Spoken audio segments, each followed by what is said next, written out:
Yes! Whoa, it's a There huge we one. go! It's literally the biggest It's slow gigantic. of all. It's a Holy that's so cool. crap! Freaking yellow or orange, and look at that! Oh my god, I'm so out of breath, but this is so incredibly cool. You really want to bite me, don't you? As you can see, look at that. Alright, welcome back everyone. We've just arrived in Northern Thailand, which if you're a fan of the channel, you'll know is one of my all-time favorite places to herp. So much cool stuff here.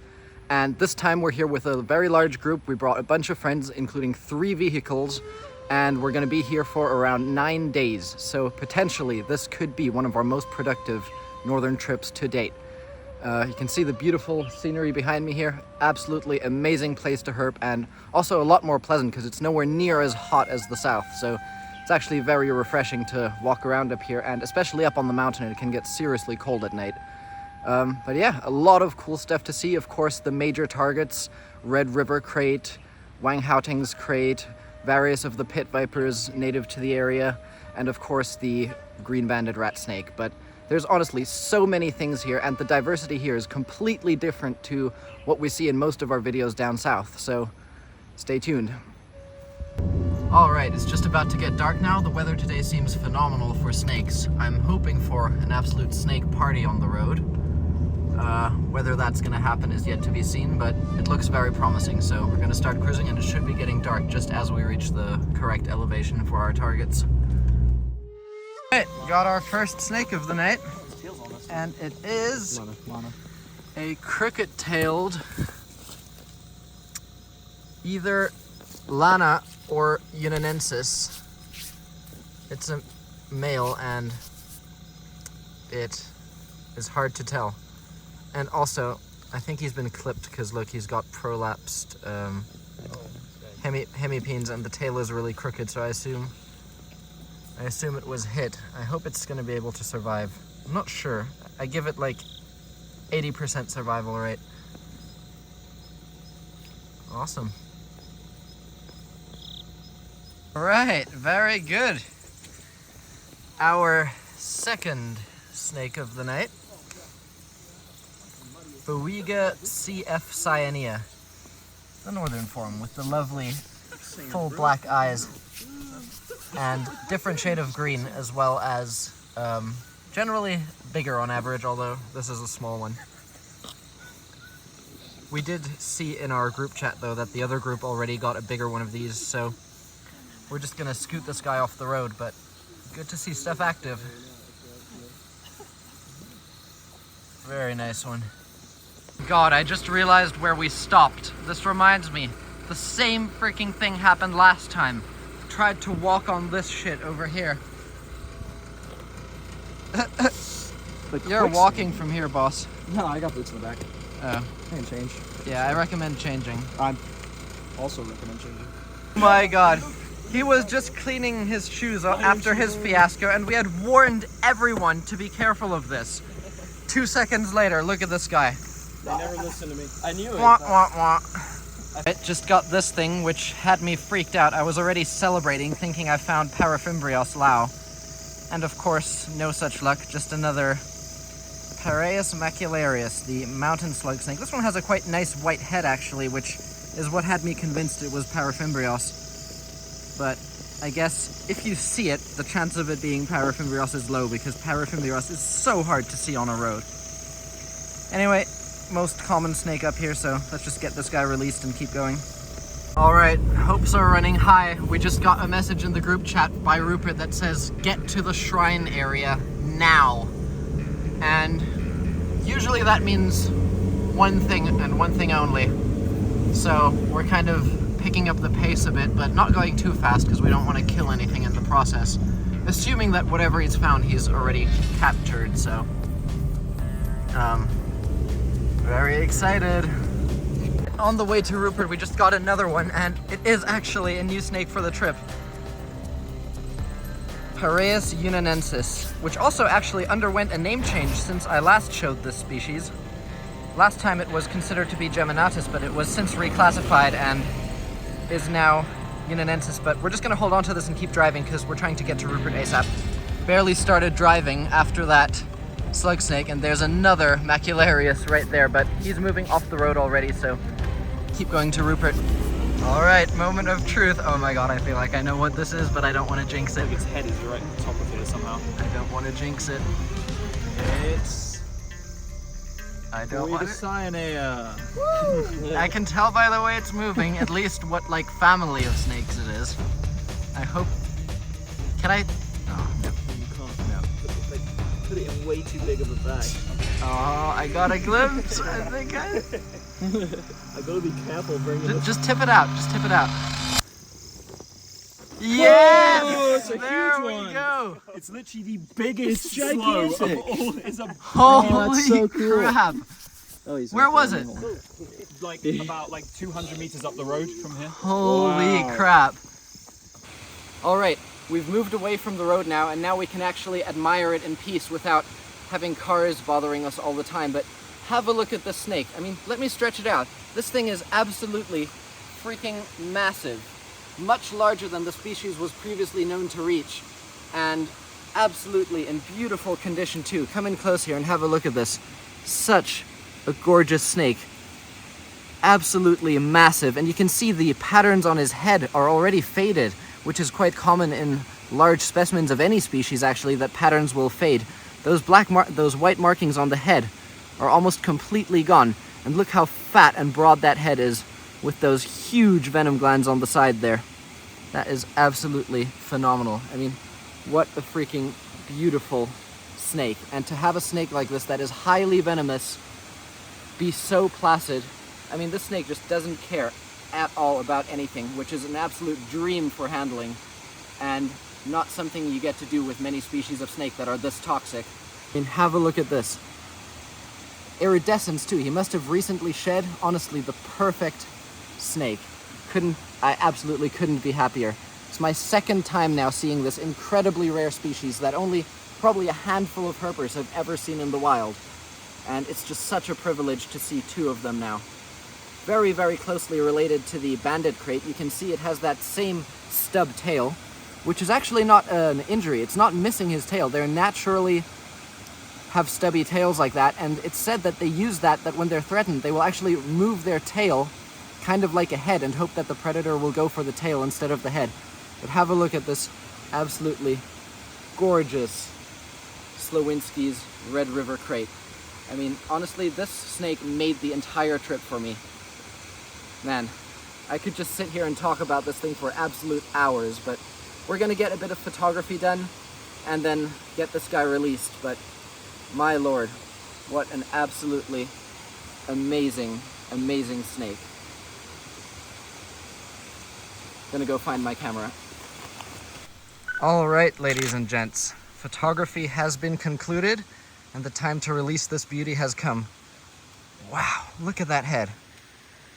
Such a freaking stunning snake. Every time I see this snake, I'm in complete awe of it. Look how placid it is too. To think that this thing is literally one of the most toxic snakes on the planet is absolutely wild. Anyway, time to let her go, and I'll just get some footage of her crawling back away. By the way, I believe this to be a large record-size female.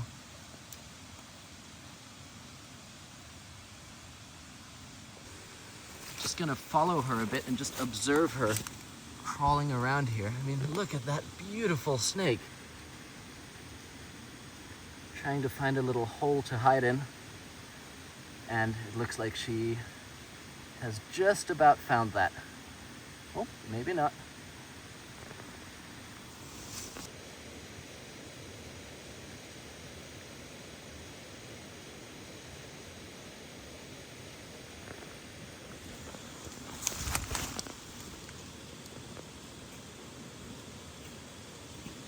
All right, I don't want to bother her for too much longer, so we're gonna leave her to it and hopefully get as many of our remaining targets left as possible. Hell yeah. All right, have a look at this. Not a snake, but I absolutely love finding these guys, and this is a quite big one. Around the maximum size that they reach, and they just mimic leaves so incredibly well.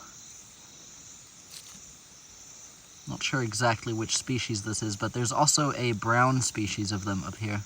Even the wings are like leaves. So cool. Alright, just did a bit of road walking and found this tiny, tiny little neonate green pit viper.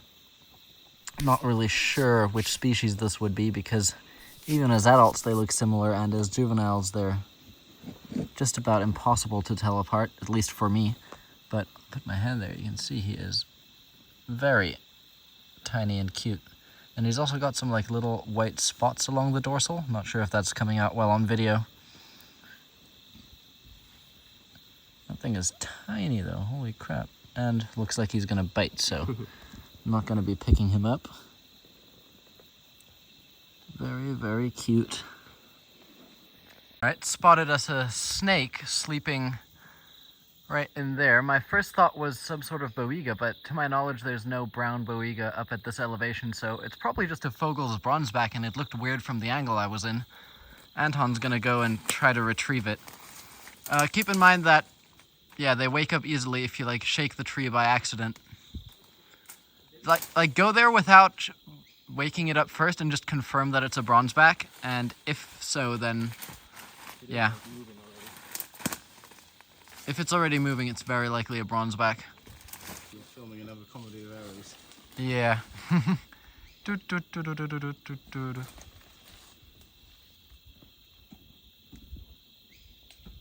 He's moving. He's moving. You might want to start shaking very soon. Are you ready? Yeah, pretty much. Oh, okay, watch out, watch out. He's climbing. He's above He's right above me. Shake, just shake the tree like, or bend it down if you can. Yep. That might be safer. Whoa. Where'd it go?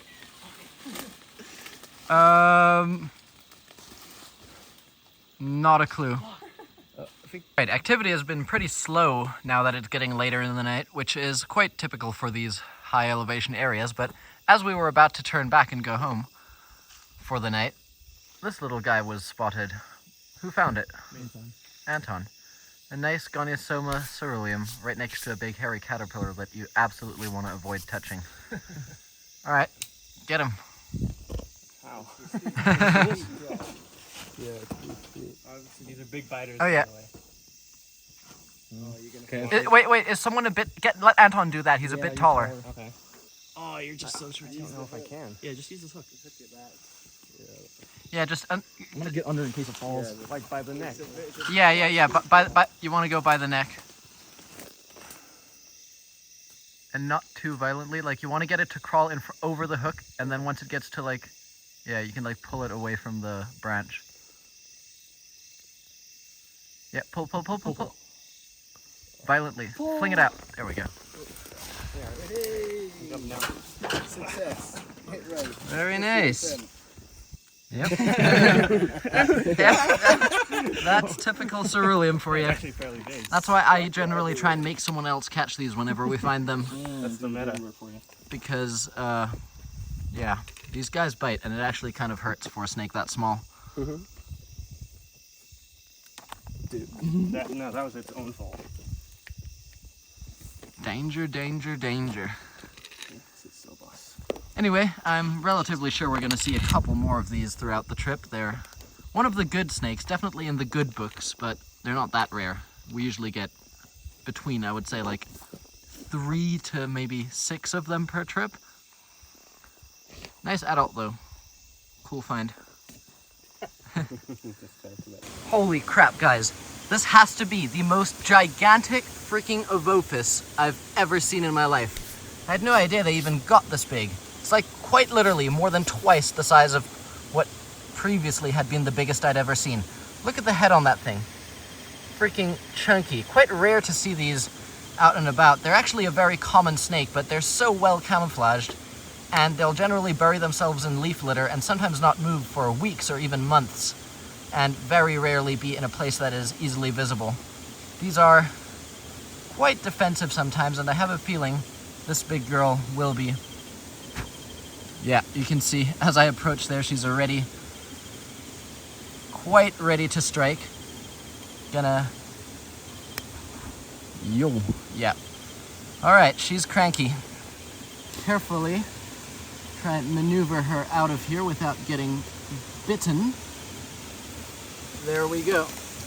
Look how freaking huge this is. Now you may Now you may think that this is still a relatively small snake, which is true, but if you've seen my previous videos when we found this species, you'll see that all others we'd seen previously were like minuscule compared to this. This is a small species of viper, but this one is very, very huge and very fat and healthy for her size too.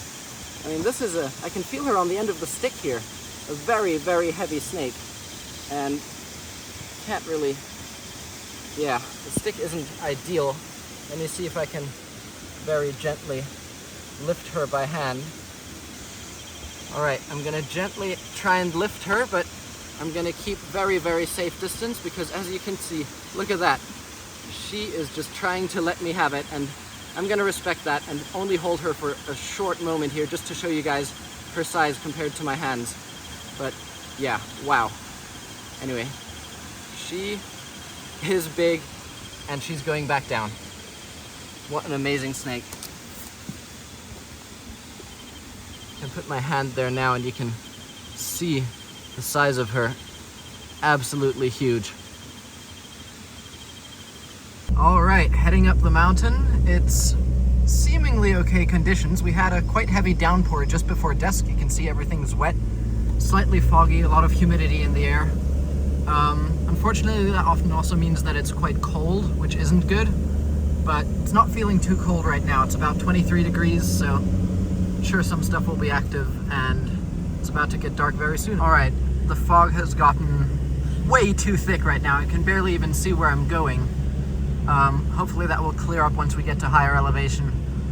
If it stays like this, holy shit, not finding anything tonight. Although, it may not be good for snakes, but this fog will be amazing for moths. And once we get to higher elevation, I'm gonna set up my moth trap right at the top of the mountain.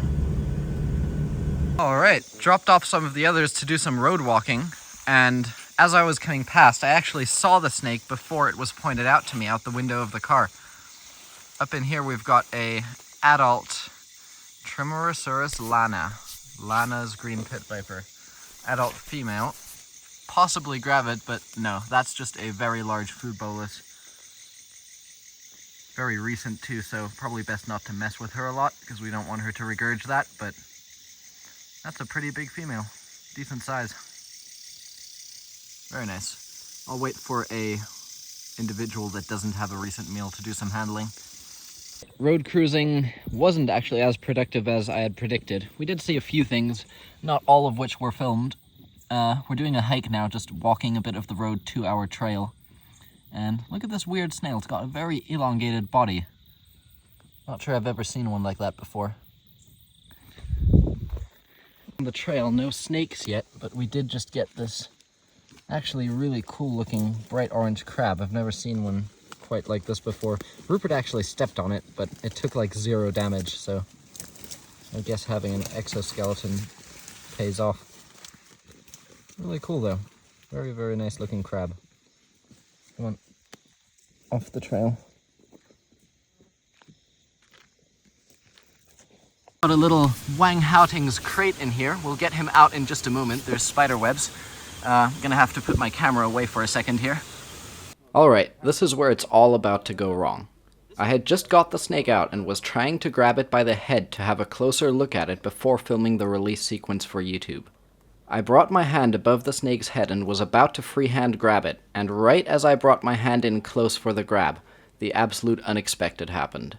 The snake lunged directly upwards with mouth open and got me on the tip of my right thumb. This video was filmed by my friend Mark. Sadly, he didn't get the bite on camera, but it happened literally 1 second after he stopped recording.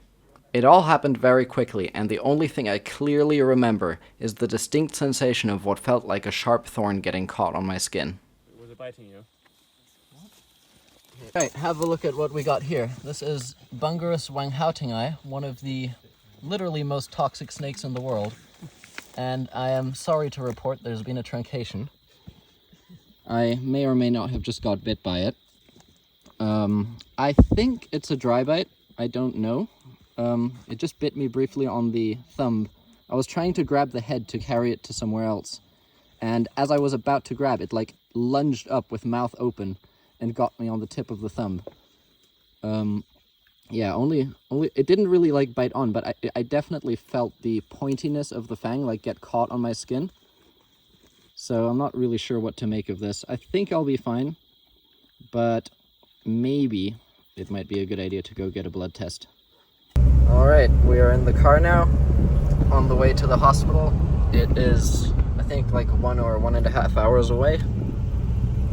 Feeling all good, feeling totally fine, but that's kind of the thing with neurotoxins, that you don't really feel a lot until it's too late, so that's the whole reason we're going to get it checked out anyway, just in case, as a precaution, but my gut tells me I'm fine. Alright, little update. We've made it onto a bigger road, so that's good. Still going strong. It is now 53 minutes since the bite, so coming up on an hour. I was feeling some pain in my chest a moment ago, but I think that's just because I'm like thinking about it a lot and like psyching myself out, and probably just can be attributed to adrenaline and nervousness. But yeah, other than that, I feel pretty good, just chilling in the car here. Very grateful to have Bank driving me. And yeah, I'm just passing time at this point, texting a few friends, waiting to get to hospital and see what's up.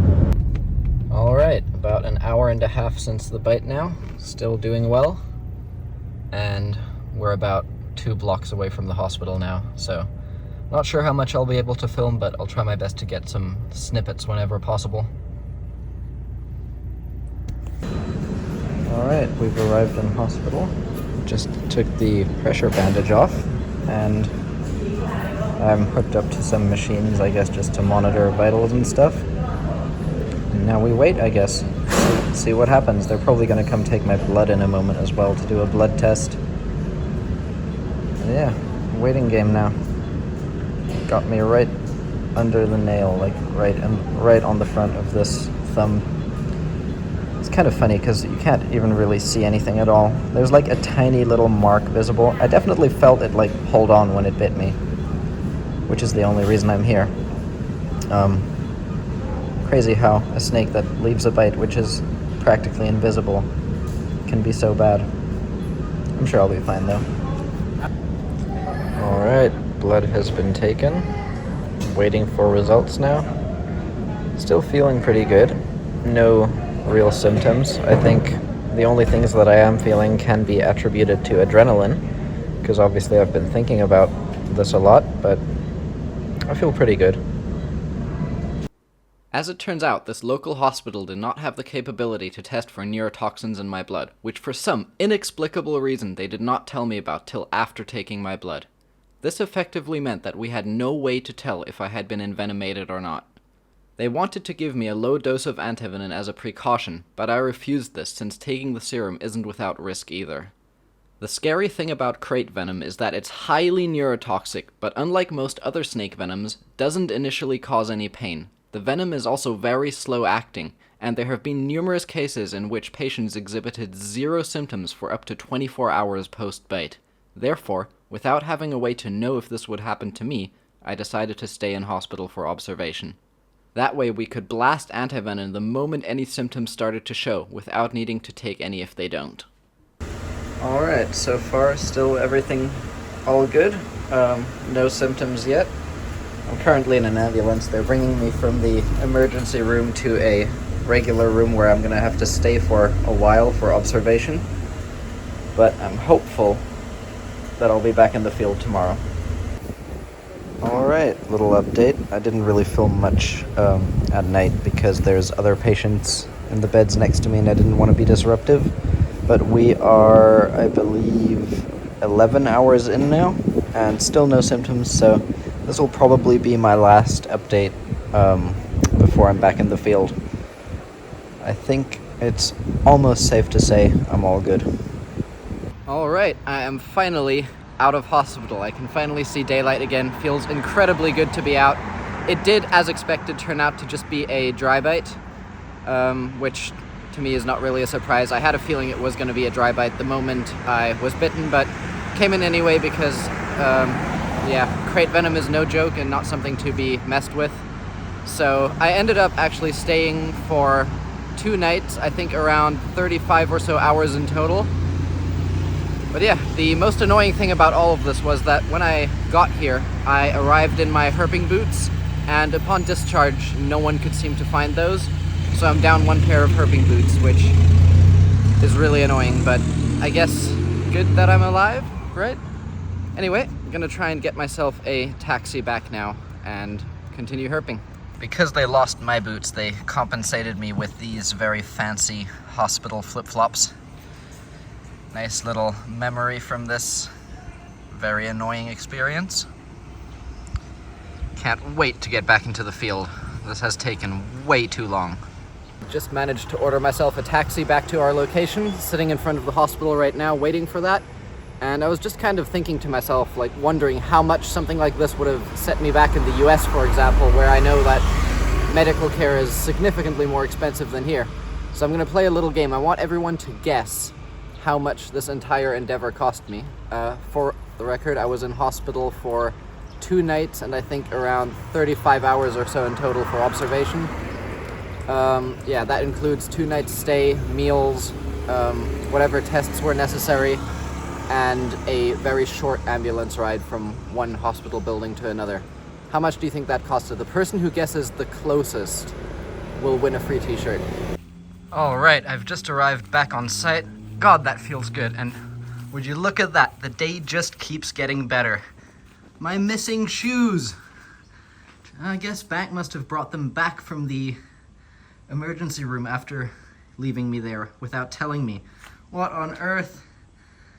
Hell yeah. Anyway, the others are just out cruising right now, but they will be back momentarily before grabbing some dinner and heading back up the mountain for hopefully a very productive bite-free night. All right, I'm out from hospital, and kindly the others actually held on to my little friend for me so I can personally give him his freedom back. You can see he's already actively moving around in there wanting to escape, and we'll let him do that just now. Gonna let the little guy out, and we're gonna be extra careful. You see, this device I've gotten here, I learned my lesson.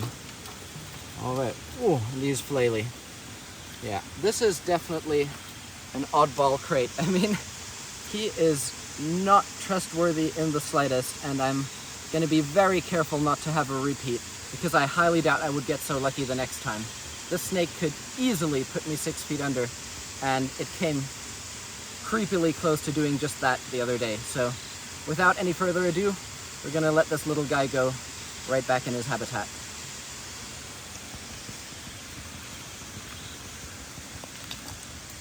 Away the little buddy goes. No more biting people. All right, we got ourselves a snake. Of course, I'm the last one out the car again. This is the Cobras. I think rightly should be called CF bird morai because it's like twice as big as the species normally is. This is like a small one for this area. Generally, they get absolutely massive here. Last year, I caught one that was like thicker than my thumb, and I think like 80 cm long. Ooh, almost dropped it there. But yeah, new one for the trip. This one is only found in the lower elevations of the hill, which is where we are currently at. And I was actually coming a bit lower on this pass, hoping that we might get some of the more low elevation stuff that we haven't seen yet. But we will be heading back up the hill because we still do have some targets from the highlands as well. Very nice though. All right, we cruised another snake, and it is surely juvenile unionensis. The one which in previous videos from this area we were calling Tremorosaurus gumprechti. But this is one of the many snakes which have undergone taxonomic changes since we were last here. So these are now Tremorosaurus, well, CF unionensis. A lot of small ones of these around lately. We've seen a few off camera as well that I just couldn't be bothered filming. Let me get him off the road. Already seen a few of these. Ooh, bitey little dude. Very cute little snake though. Weird, usually these aren't very bitey at this size, but I guess I am holding it by the head, so probably doesn't like that. Anyway, just gonna get him off the road and keep cruising for something better. You really want to bite me, don't you? Here we go, we just stopped cruising because we weren't finding anything. And have a look at this! Parafimbreos lau, the Laotian bearded snake. You got it. Really, really rare little snake, most closely related to Xenodermus, the dragon snake, and I'm sure you can see why. This is only the second time I've ever seen this species alive, and it was just on the road here. Not necessarily a snake we were expecting to find while cruising either, because these snakes are so incredibly hard to spot on the road. Look at this. Oh wow, there's a cool moth as well. I'll deal with that later. Okay, now that it's on the yellow stripe, it's easy to see, but look when I take a step back and shine your lights off it for a moment. Take your lights away. Look how that snake just like vanishes into the road. And if you're driving, I think there's no way you would spot that. Very, very good decision to walk. Wow, nice adult one too. It's a very small species. And yeah, this is definitely a decent size adult. Most roadkills I've seen were considerably smaller than this. Look at that. Laotian bearded snake. I'll overlay a photo to show you why it's called the bearded snake. It has these little like tubercle like things on its chin which look a bit like a beard, but they're very small and there's no way you'll be able to see that on video because this camera just can't film at that resolution, but you can see it in the photo. Heck yeah! Another big target acquired. Not the most impressive snake ever, but very, very cool, especially if you're here in person and get to touch it, because it just doesn't feel like any other snake. So like hard and plasticky. Super cool. Heck yeah. Alright, walking was a good idea. Just spotted another snake. Not gonna get it out though, or at least I'm not gonna, because it's something common, but right in there, if the camera will focus. God, it's doing a horrible job at focusing for some reason. So blurry, but there's a small green viper in there. Probably Trimerosaurus lana or unanensis, but just gonna leave that one be because I can't be bothered climbing all the way up that steep slope. Good stuff is active though. For some reason there's not much on the road while cruising in the car, but now that we're walking there's actually decent numbers of stuff showing up. Alright, got another snake. Had to do like a triple take on this thing before picking it up just to verify that it is indeed Lycodon chapaensis and not another Wanghouting eye, because we've had enough bites of those. Go on, give me all you got. Look how good of a mimic this is. I've said it before and I'll say it again. This species of wolf snake is by far the best Krait mimic there is out there. Also there's a car coming. Oh, it's a bike. And yeah, pretty much the only difference is the lack of the enlarged hexagonal dorsal scales, which on small Kraits of this size can be pretty small as well, so really got to take a closer look to be sure. Nice though. First one. I was actually wondering when this one would show up, because these guys aren't actually all that rare, and quite surprising to me that we hadn't found one sooner. Man, he's really biting. Doesn't hurt at all at this size, but yeah. Cute little one. Very nice. Also, one of the only wolf snakes that retains the exact same juvenile pattern all throughout adulthood as well, so when they get large they still look exactly like Kraits, which most other wolf snakes don't. Fantastic. Alright, stuff is really showing up while hiking, much more so than while cruising. Not a snake, but hopefully I'm going to be able to retrieve it. This is definitely by far the best gecko the region has to offer. This is Certodactylus pucaensis, endemic,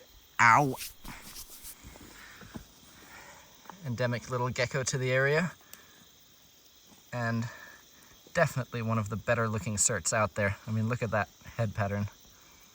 So freaking cool. And to the naked eye, these yellow patterns are like so vivid. Not really showing up on video as well, but definitely a very, very nice gecko, and has an original tail too, which is quite uncommon in these guys. We actually saw a couple of these already this trip, but they all had either missing or regrown tails and were therefore kind of ugly, so I didn't film with them.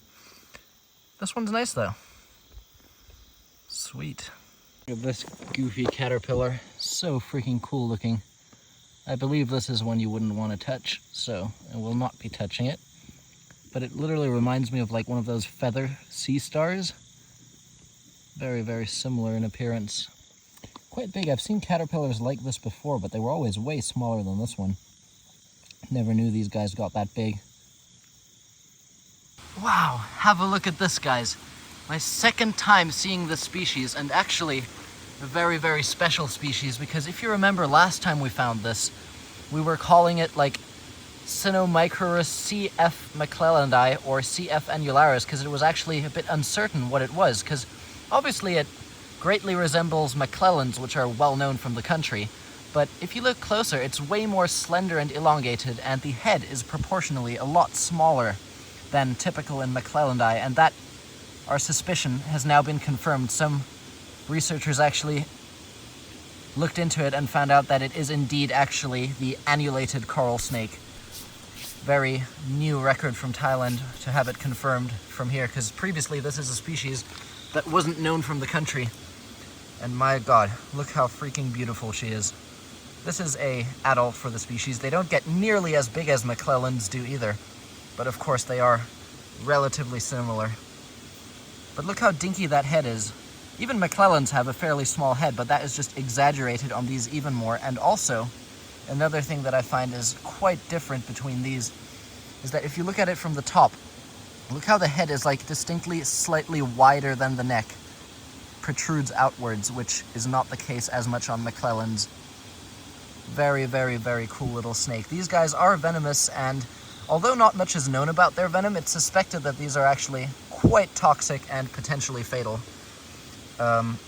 Yeah, they're much more closely related to your true American coral snakes in the Micrurus genus, and no surprise, because obviously this one is in the Cynomicrurus genus, so very similar, not too far off. They have a very beautiful venter too, if you look at the underside, those like piano keys, as Rupert calls them. And very, very placid snakes. Not super inclined to bite, but I will play on the side of caution. Look at that snake. Oh, and there's a little moth. It's so much more red in real life than it's coming out on video for some reason.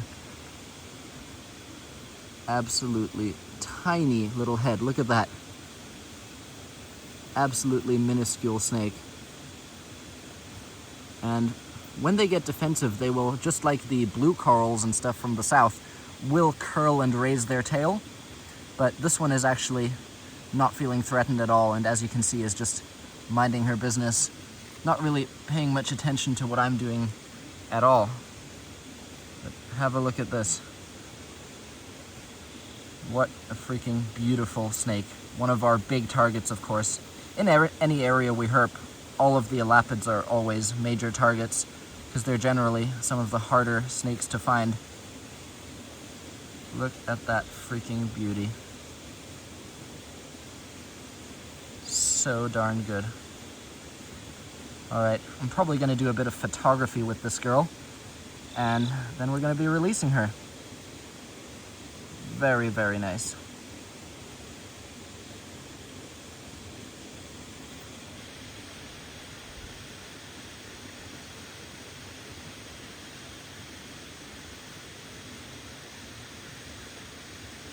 Absolutely gorgeous in every possible aspect. Look at him trying to dig and hide in my hand. All right, off you go, little buddy. Back into your habitat.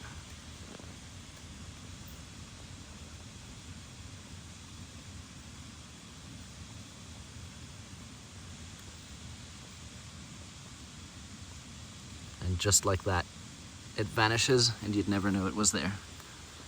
Awesome. Heading back to the rooms now to meet up with the others, but on the way we're making a pit stop at the good old moth trap.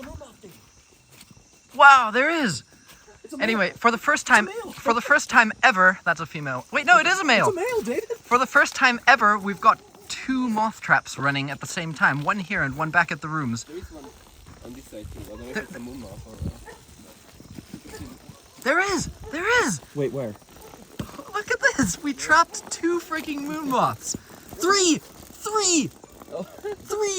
One there, one there, one on the back. Be careful where you step. Sometimes they're on the floor too. They're all males too. Yeah.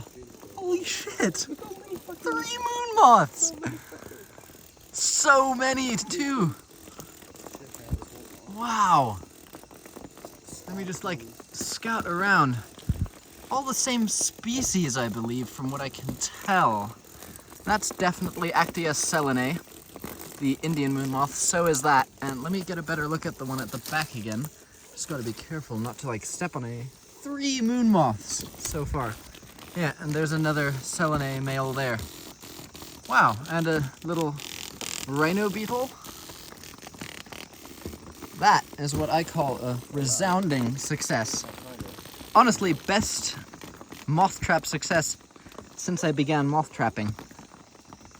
Look at the amount of moths on this like tiny improvised moth trap. Because I only brought 1 moth trap on the trip and then spontaneously had the idea to put a second one on the mountain because I did have a spare bulb. So I just bought these like random foam boards in a convenience store and that definitely worked. Nice cool sphinx moth here as well. And over here. Wow, I've never seen a sphinx like this either. That is a crazy looking sphinx. Let me like turn the brightness exposure up a bit so you can see it a bit better. Look at that. That is a good sphinx. Bird poop mimic too. Yeah. David bird poop mimic as well. Small one. Oh yeah. And it's just like fine hot moths in the pan. So... Wow, that is absolutely wicked. Oh, that's a cool looking dimension. Alright, sweet. Let's go check the other one. As we were about to leave, look at this. A really fresh Samia also just showed up, which is basically just like a miniature atlas moth. He's got himself in a bit of a situation here, but also top tier moth. It's not sitting there. You can see on my boot. Very, very cool. And Ted just inhaled the moon moth, and I quote, like a line of coke. Wait, not a moon moth, sorry, but a moth. Imagine if it was a moon moth. Inhaling moon moths, man. It's crazy. Alright, arrived back at the hotel, checked the other trap. Got 1 Samia, not too much. And the big boy. Freaking amazing. Not seeing anything else though. Pretty cool. Anyway, I'm beat and off to bed. Alright, I haven't really been filming much these past 3 or 4 days because obviously I was in hospital, and ever since I got out of hospital the weather was just absolutely horrible. Rain non-stop and we were pretty much finding nothing at all. So it's actually now a few days later since the last sequence, but today, as you can see, the weather is looking very, very good, and especially after periods of long rain, when you get a nice day, a lot of stuff should be moving. So I'm gonna do some daytime cruising today and hope that our luck turns. Right, look what we just got. Best freaking daytime snake of the trip. Can I see it? Yeah. Look at that. Freaking only the 2nd time I've ever seen juvenile Oreocryptophis, which has these strong black bands. Hang on, car coming. Gotta get out the road a bit. Actually, you can see it better in this light here. Look at that. Freaking tiny little juvenile Oreocryptophis purpuracea. Wow. I mean, the adults are good, but these juveniles, look at those colors. They just absolutely crack. How good would it be if they kept this coloration into adulthood? Wow, this is like the most vibrant one I've ever freaking seen. So insanely bright. Anyway, gotta get out the road, but we'll film a bit more with it in a moment. Alright, releasing it now and able to give you a slightly better look. I mean, just look how freaking vibrant that is. Like, it's actually looking pretty good on camera, but to the naked eye, it's like quite literally glowing. So much insanely more beautiful than the adults. Not only obviously the biggest difference being those black bands instead of the hollow bands on the adults, but Also, the color is just like 10 times more saturated. That's such a cool snake. Anyway, away he goes back into the underbrush. All right, and that brings to the end a very, very successful day for cruising. Now it's just about to get dark, and hopefully the night will be as good as the day. Gonna do a long night of cruising, possibly some hiking around as well. Conditions are still very, very favorable, so I'm hoping that some good nocturnal stuff will be out as well. All right, first snake of the night, few minutes into nighttime cruising. A nice Piraeus birdmori, the birdmoor's slug snake. These guys are only around here in the lowlands, which is not where all of our targets are. We're actually just on the way up the mountain. We had to go back down to have dinner and get gas. But good to see that snakes are active even here in the lowlands. So I'm very hopeful that we'll see a ton more tonight. What a cool snake. Right, and another snake had me tricked again for a moment, and ever since that incident, I am very, very wary of grabbing anything that looks even remotely like this, but you can see the dorsal scales there unmistakably. That is adult Lycodon chapaensis, and in fact not a Wang-Houting's Krait. So, ooh, it stinks, holy crap. Tell me that isn't like the most convincing Krait mimic ever though. No, it's really good. Like, very, very, very convincing. The front half especially. Yeah, with how the bends are narrower in the front. Holy crap. This is the species I faked that I actually made a fake Wang-Houting eye bite video here once to troll the viewers. Who would have thought that that would actually come true one day? Anyway, very nice. Snakes are moving. We should keep going. We've got ourselves another snake. Oh, centipede. Oh, centipede.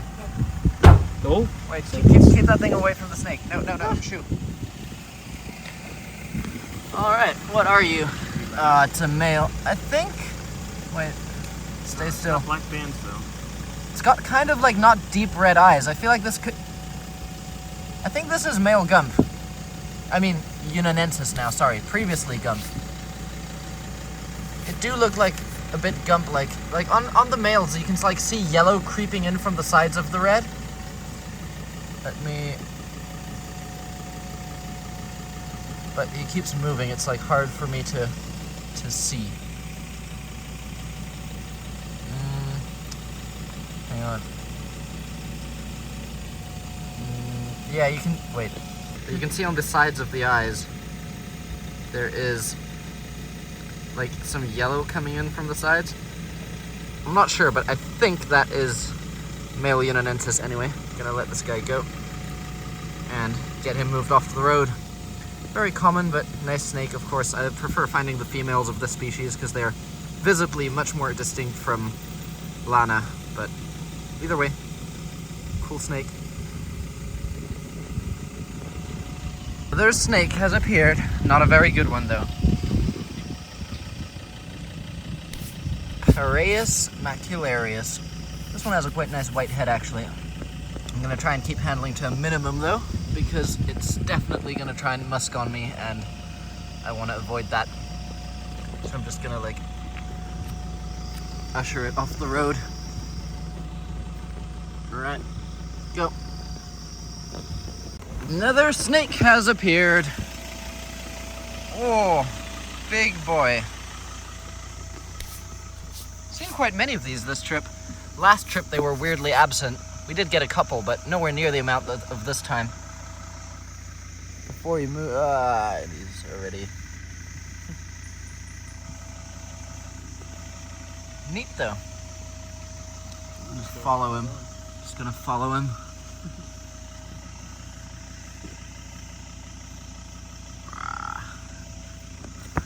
Wait. We should actually move him though. Yeah, he was going the other way. You should always move snakes to the side they were going. Otherwise, you run the risk of them just coming right back onto the road once you're gone.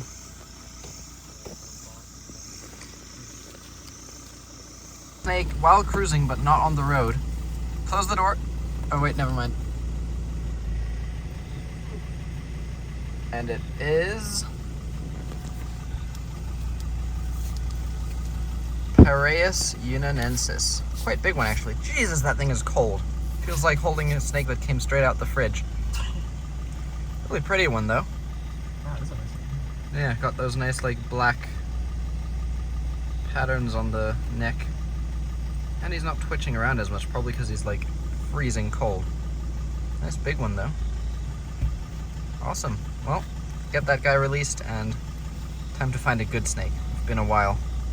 Alright, just did a bunch of stream walking and found absolutely nothing. Got back to the car and look what Colin found. A freaking juvenile Rhabdophis helleri.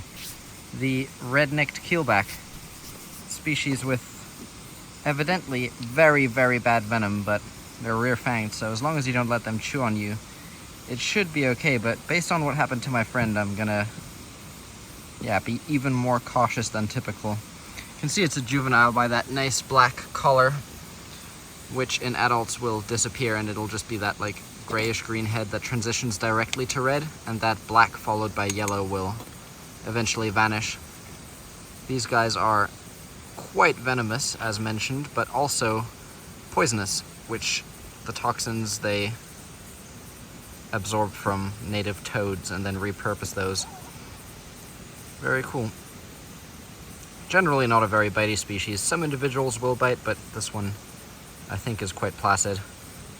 Very pretty though, actually. Haven't found a juvenile with that young head pattern quite a while.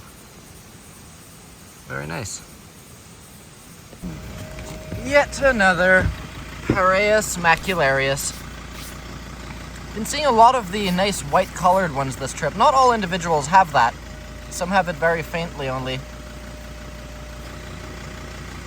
But this trip I think just about everyone I've seen has had it. And I've figured out a new meta for not getting them to flail around uncontrollably. It's just not picking them up. And this way I can actually film them quite well. As you can see, if you just gently nudge them, they just kind of like sit there and look, and they don't necessarily always try to flee immediately. However, I am going to move this guy now. Hopefully without getting pooed on. Wait, he was going that way. Bloop. We got an orange boy! That's a really pretty Wow, one. that is like the orangest of boys so far this trip. It's good with it. That thing is very orange. Look at him getting all defensive. Slug snakes will sometimes do this. They actually like mimic, like they'll actually strike, but they'll just like headbutt you. Just got that on video really well in this guy. But now he's just on the running away meta. Another Paraeus unanensis. Actually haven't been seeing too many of these this trip. Historically on these trips, it used to always be pretty much the most common of the slug snakes in the area. But in recent times, they're actually seeming to be a little bit less common. And when you grab them, they always do that like head banging, thrashing around thing. Quite a nice little snake though. Right, let's not waste any more time. And what do we have here? If it isn't the missing species of cat snake we haven't seen yet. Here we have a lovely Boiga maltomaculata, the many-spotted cat snake. Mildly venomous, but completely harmless, of course, and a snake which is unfortunately very frequently killed due to being mistaken for the highly venomous Russell's viper, because it shares almost the same pattern, but of course it is way more slender and elongated, and the behavior is also completely different. These are one of the more terrestrial of the cat snakes. They do climb trees, but generally not as much, which is reflected in their earthy color scheme. This is actually a fairly large one as they go. Usually it's one of the, or probably the smallest species of cat snake in the country. But this one, if I put my arm there, you can see is fairly decent size. They will sometimes bite, and when they get defensive, they'll actually flatten their head. You can see as she's doing right now. Her head is way broader than it was a moment ago. And they will strike quite defensively, but yeah, very mild venom and would need to chew on you for very long to envenomate, and even then it wouldn't really have any major effects on humans, maybe some swelling or itchiness, but other than that, nothing to worry about. This is a really, really pretty one. These northern ones have such high contrast compared to the ones around where I live. What a damn pretty snake. We don't usually get these around here that often. We've done many trips to the area without seeing this species, so very nice to add this one to the list. Awesome. Let's keep cruising. Last snake for the night. We have, actually one I think I haven't filmed yet this trip. This is Trimerosaurus albolabris subspecies guoi. It used to be its own species when I was last here, but it has since been lumped back with albo, but now is its own subspecies. Basically, standard white-lipped pit viper, but with red eyes. It's pretty much the only real difference. There, you can see there, it's got those nice red eyes. It's trying to go away from the light. God, this is not turning out good. There we go. Oh. Anyway, gonna just move him off the road and head to bed. I've got a massive headache for some reason, so I'm gonna get some rest. Alright, I've held onto these snakes just to make this comparison. Have a look at this. Here I have two black and white banded snakes of very similar size and appearance, and I want you guys to try and guess or figure out which one of these is the highly venomous Wanghaoting's Krait which bit me, and which one of these is the completely harmless Chapa wolf snake. I'm going to put them on my lap here, intertwined, so you can have a very close look. Which one do you think is which? One of these is the highly deadly Wanghaoting's Krait, and the other is a completely harmless wolf snake. And get a nice look at the bodies as well.